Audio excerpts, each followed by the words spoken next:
Et salut, ici Chaton Sauvage, j'espère que vous allez bien et aujourd'hui on se retrouve pour une vidéo qui est un petit peu particulière puisque je crois que j'ai jamais fait de vidéo de ce style sur ma chaîne, mais j'aimerais en fait vous faire une petite liste de choses que j'aimerais mettre en place en 2026 ou que j'ai commencé à mettre en place en 2025 et qu'il faut que je poursuive. Et je fais cette vidéo dans le but déjà de me motiver pour faire ces choses en 2026, de continuer à les appliquer si j'avais commencé en 2025 et aussi pourquoi pas vous donner peut-être des idées de choses à mettre en place dans votre quotidien. En fait, ce dont je vais parler, ça pourrait peut-être vous parler aussi et donc n'hésitez pas à me dire dans les commentaires si ces choses-là vous parlent ou si vous mettez d'autres choses en place, parce que là j'ai sélectionné 6 sujets pour éviter que cette vidéo dure trop longtemps, mais en vrai il y a des tas de choses qu'on peut faire, qu'on peut mettre en place et tout ça, donc go, c'est parti. Je commence avec la première chose qui est d'utiliser un autre moteur de recherche que Google. Alors pour ma part j'ai choisi d'utiliser Ecosia parce que, alors c'est pas du tout en collab ou quoi que ce soit avec eux, mais juste parce que j'aime bien le concept et que j'essaie de me détourner de plus en plus de Google, même si je sais que ça contrôle énormément de choses. C'est un truc que je faisais de quelques fois en fait, c'était pas une habitude. Là j'ai mis sur mon téléphone Ecosia, je crois que c'est le navigateur par défaut sur mon téléphone, donc dès que j'ouvre un lien en fait ça s'ouvre avec Ecosia et Ecosia en fait vous permet de planter des arbres. Alors moi j'ai pas créé de compte encore donc je sais pas trop où est-ce que j'en suis. J'utilise encore de temps en temps Google, notamment quand je cherche par exemple un film pour avoir directement le casting. Ça je trouve que c'est quand même très pratique quand je cherche un film en particulier avec un casting en particulier. Il n'y a pas ça sur Ecosia, donc pour l'instant j'utilise Google. J'espère que ça va se développer par la suite sur Ecosia du coup. Pour le reste en tout cas j'utilise Ecosia. Ça fait quelques semaines que j'ai mis ça en place, donc j'espère continuer comme ça. Et donc ça c'est une sous-catégorie dans cette catégorie là. J'ai décidé de ne plus utiliser le terme Google pour parler de moteur de recherche, parce que j'ai remarqué que les gens disent tu vas sur Google, cherche sur Google. Moi ça m'embête parce que j'ai l'impression que du coup il y a que ça, il y a que Google comme moteur de recherche, alors qu'en fait il y en a des tas, qu'on peut les choisir en fonction de nos valeurs. Par exemple Ecosia ça me parle et j'ai envie en fait petit à petit de retirer le mot Google de mon vocabulaire, parce que j'ai aussi eu tendance par le passé à dire regarde sur Google au lieu de dire regarde sur Ecosia ou cherche dans un moteur de recherche, et pas juste dire Google à tout va, parce que en fait j'ai envie que ça change. Donc voilà, ça c'était une petite parenthèse dans ce sujet. Ensuite une autre chose, alors ça j'ai commencé en janvier 2025, donc ça fait un peu plus d'un an et je m'y tiens et je suis très contente puisque il s'agit de ne plus acheter de Coca-Cola. Il y a eu une période où j'achetais régulièrement du Coca-Cola, que ce soit dans des restaurants, en terrasse ou même pour chez moi. J'avais toujours des canettes de Coca au frais et c'était quelque chose que je faisais par habitude, par je dirais même addiction, parce que c'était arrivé à un stade où alors j'en buvais pas quotidiennement, en été peut-être que si, parce qu'il fait chaud et que ça fait du bien d'avoir quelque chose de frais, mais c'était arrivé à un stade où si on n'avait pas dans le frigo, j'étais un peu ronchon. Donc là je me suis dit ok, c'est une boisson, je vais arrêter de voir ça comme quelque chose d'important dans mon quotidien, parce que ça ne l'est pas. Je peux trouver du plaisir en fait en buvant autre chose qu'un Coca-Cola, notamment quand il fait froid, notamment quand il fait chaud dehors. Voilà, un thé glacé ça le fait, de l'eau fraîche ça le fait aussi, et j'avais vraiment ce truc de dès que j'allais faire des courses, il fallait que j'achète du Coca-Cola. Et quand j'étais au restaurant, en terrasse et tout ça, je me tournais automatiquement vers ça. À un moment, je m'étais tournée vers les alternatives. Je sais que dans le Pays Basque, il y a un Coca, alors je crois qu'il s'appelle le Euskola, qui est très bon, mais il n'est pas trouvable partout et puis il reste quand même assez cher. Donc, plutôt que de me tourner vers cette alternative, que je prends des fois en terrasse, voilà, si je vois qu'il n'y a pas de thé glacé ou que je sais que ce thé glacé là est trop sucré ou autre, je vais prendre la version version basque, mais j'en achète plus chez moi, j'achète plus en fait de Coca-Cola, j'ai vraiment décidé d'arrêter, donc c'était en janvier 2025 et depuis je n'en ai pas racheté, donc je suis très contente. Ça m'est déjà arrivé d'en boire lors de fêtes chez des gens ou par exemple au moment des représentations de théâtre, quand il n'y avait plus forcément de thé glacé, je prenais un Coca-Cola, mais j'ai vraiment réussi à me détacher de ça au point où maintenant quand j'en bois, je le trouve plus si agréable que ça. C'est trop en fait, je trouve ça d'un coup trop sucré, trop pétillant, trop tout en fait, et c'est aujourd'hui je pense que je me suis détachée de ça, que je ne suis plus addict au coca, parce que vraiment c'était arrivé à un stade où tout l'été par exemple j'en buvais facilement une canette par jour. Alors j'étais pas à la bouteille d'1 litre, donc je trouve que ça va, mais j'ai quand même pris conscience que c'était problématique à partir du moment où j'en avais plus dans le frigo et que je devenais ronchon en fait, et qu'il me fallait du Coca-Cola. Donc je suis très contente, c'est pour ça que j'en parle, parce que j'ai réussi à me détacher du Coca-Cola. Je dis pas voilà que j'en bois plus, mais c'est vrai que quand j'en bois, je l'apprécie beaucoup moins qu'avant. Ce qui était le cas d'ailleurs quand j'étais adolescente. Mon frère buvait du Coca-Cola, moi je buvais plutôt du thé glacé et très très peu de Coca. Alors vraiment c'était assez rare. Et je sais pas pourquoi, mais il y a quelques années de ça, j'ai commencé à en reboire et à apprécier. Et je trouve qu'en fait, plus on en boit, plus on apprécie et plus on a envie d'en boire. Là, je suis tombée dans une sorte de cercle vicieux et j'ai voulu en sortir. Très contente d'avoir arrêté. Et je pensais pas, vraiment, je pensais pas réussir à arrêter. Et finalement, aujourd'hui, quand je bois une gorgée de Coca-Cola, je prends même pas plaisir en fait. Je voulais ajouter ça à cette vidéo. Ensuite, une autre chose, alors pareil, j'avais mis ça en place c'est peut-être même 2024, mais j'ai vraiment bien poursuivi en 2025 et c'est prévu pour 2026 de continuer à acheter des fruits et légumes au marché de mon village et donc de soutenir en fait une agriculture locale.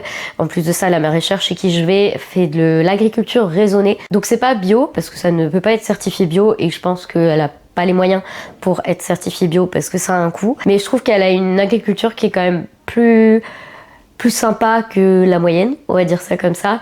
Et ce que j'aime, c'est l'échange, le fait que ça soit, moi c'est devenu un rituel, j'en ai pour en général moins de 10 € et puis ça me fait la semaine. J'ai conscience que c'est pas accessible à tout le monde dans le sens où tout le monde n'a pas un marché avec des légumes et des fruits vendus à côté. Là je profite de ça parce que c'est dans mon village, que c'est accessible à pied. J'ai vraiment envie de continuer dans cette lignée là. La maraîchère est super sympa, ça donne envie de la soutenir. Et surtout ce que j'aime, c'est le calibrage. Pas de calibrage en fait, c'est-à-dire que les carottes vous pouvez trouver toutes les tailles, vous avez des toutes petites carottes, vous avez des grandes carottes, enfin vraiment il y a de tout. C'est pareil quand elle fait des courgettes, il y a des grosses courgettes et des toutes petites. C'est pareil pour tous les légumes qu'elle propose en fait, c'est assez rare que ça soit calibré. Les oignons par exemple, des fois elle a des oignons qui sont tout petits comme ça et d'autres qui sont comme ça, et je trouve ça génial parce que moi des fois j'ai besoin pour une recette d'avoir beaucoup d'oignons ou beaucoup de carottes, ou parce que j'invite des gens et du coup il me faut des plus gros légumes, mais quand je suis toute seule j'ai pas besoin d'avoir un oignon comme ça, j'ai pas besoin d'avoir des carottes énormes. J'aime ça dans ce qu'elle vend, et c'est d'ailleurs un retour qu'elle a de ma part à chaque fois, parce que c'est trop pratique d'avoir des légumes de tailles différentes, ce qui est pas le cas en magasin.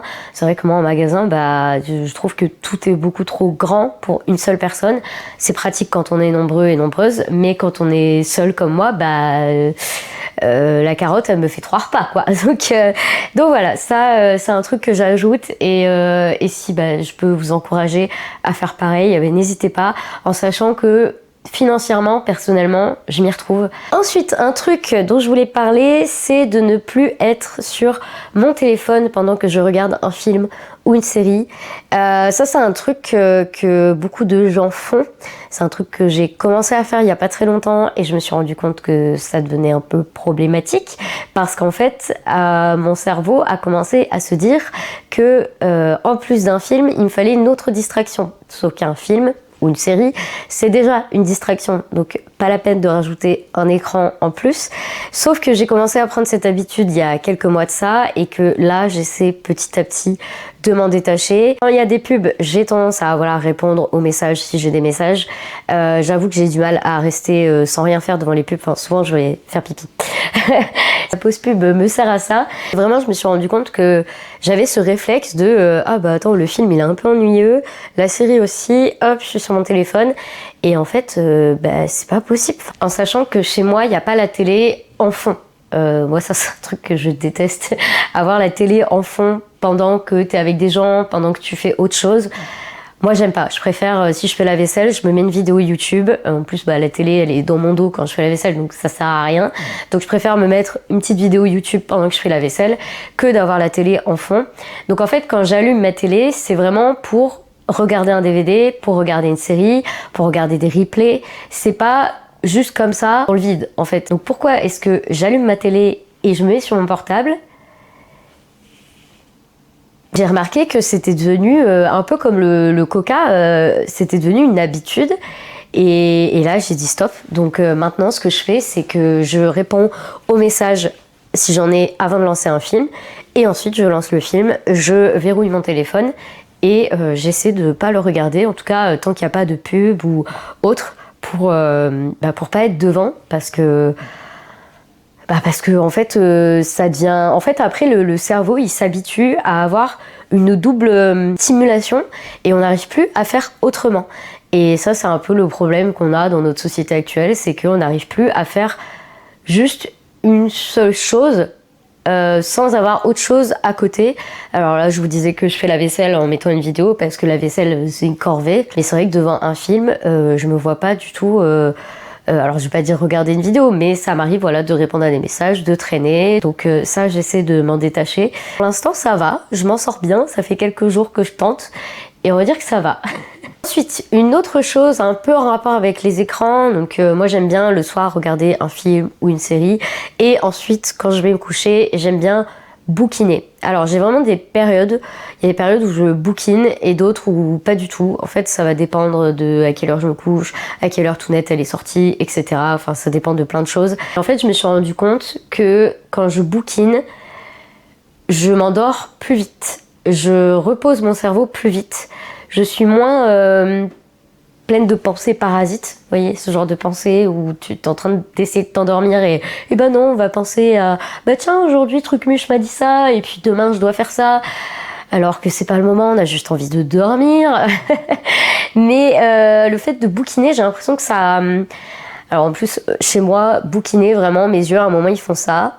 Et là, c'est le moment où, ok, on ferme le bouquin, on va faire pipi avant d'aller dormir, toujours.